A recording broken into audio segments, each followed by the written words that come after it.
Sa 50 ka tuig nga pagpuyo ni Fritzy Yamedo dinhi sa Villa San Pedro II sa Barangay Basak Pardo, Dakbayan sa Sugbo, maingon niya nga dili luwas ang ilang pagpuyo.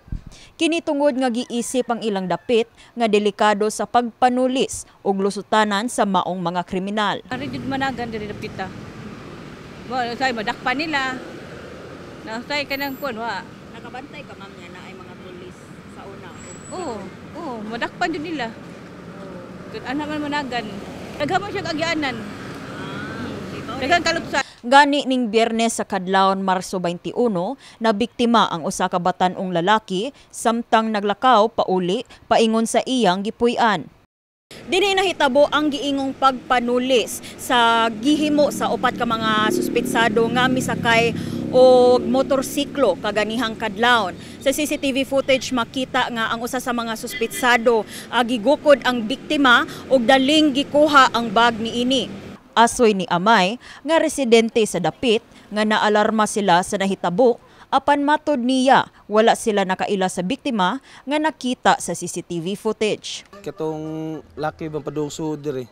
Ang nakakuha nato kay di mo gud makita pud ang naong gud sa katong nagtulis. Mure na kuha na gawa may magatubang kamera nagatubang mapaingon dito sa syudad. Mo nang bato ko silingan to nimo or di wa pud mi kakuha nato kay ang katong bata di mo pud maklaro yang naong kay gaduko pud siya nya kuag jacket. Mibutyag ang kapitan sa Barangay Basak Pardo, Dave Tumulak, nga sa ilang pagsuta sa footage, sulod ra sa 6 segundos ang pagbuhat sa krimen sa mga suspek. Nakuha nila ang bag sa biktima, din sulod ang iyang ID ug pitaka. Lakip sab nga nakawat ang gigunitan nga cellphone niini. Nagkanayon si Tumulak nga nagpa-blotter na ang biktima sa ilang barangay. Aduna na sab sila'y nakuha nga impormasyon gikan sa usa ka concerned citizen nga niingong nakaila sa usa sa upat ka suspek. Well, una sa tanan katong maong batan-on naglakaw to siya nagsigig chat-chat, nagsigig text-text ba. Unya kining duha ka mga motor diri sa likod nakakita nga nagamit sa cellphone. Pagsud gyud niya gamay kang iskinita padung na sila ha.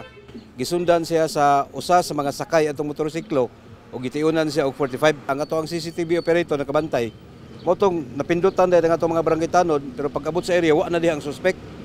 So gibana-bana namo naalang sa mga 6 segundos gi-execute ang pagpanulis. 6 seconds lang, dali ra kayo.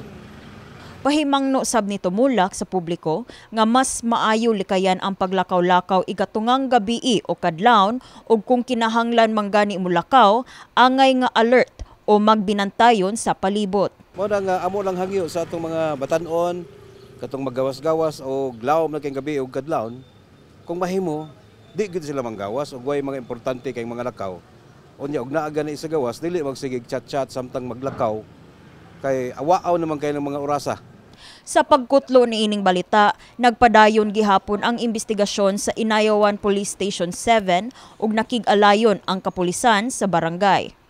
Kini si Eliza May Piñaranda, alang sa My TV, Cebu.